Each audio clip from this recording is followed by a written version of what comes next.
Штипските таксисти бараат зголемување на цената на стартот од 50 на 70 денари. Барањето ќе го достава до новиот локален совет. Причините се зголемување на цената на горивото, но и на новите законски одредби, кои се во прилог на поголема професионализација на овој бизнис. Жолтите таблици, па и да речеме ако се воведи старосната граница на возил, нормално ќе зголемат трошковите, бидејќи ќе треба се вложува во нови возила, во нови ресурси.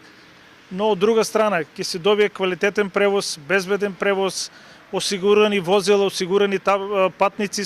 Ставањето на ред во такси превозот ќе значи подобра услуга кон патниците, а не како досега по улиците да возат и диви таксисти.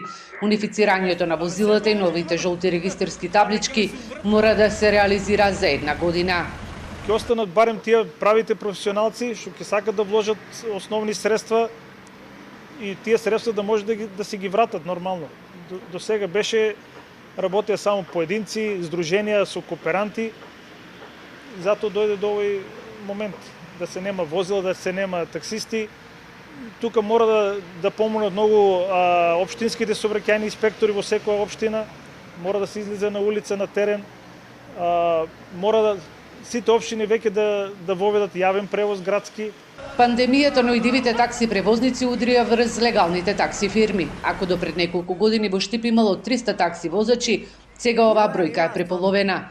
Немање на доволно такси возила низ улиците придонесе и граѓаните да ги чекаат од 10 до 30 минути. Секој дека тешко.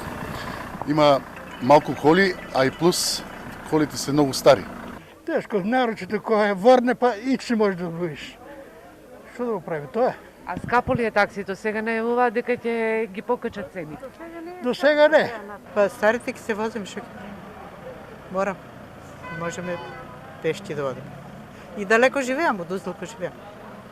Далеко. И така, возиме се. Поскапувањето удира ли по джеп? Оно нема више у джеп. Више у джепа нема. Оно удира по джепа, у джепа више нема. Освен такси превозниците по високи цени на билетите бараат и автобуските превозници, доколку до крајот на месецот не запре растот на горивото и не се преземе нешто од владата.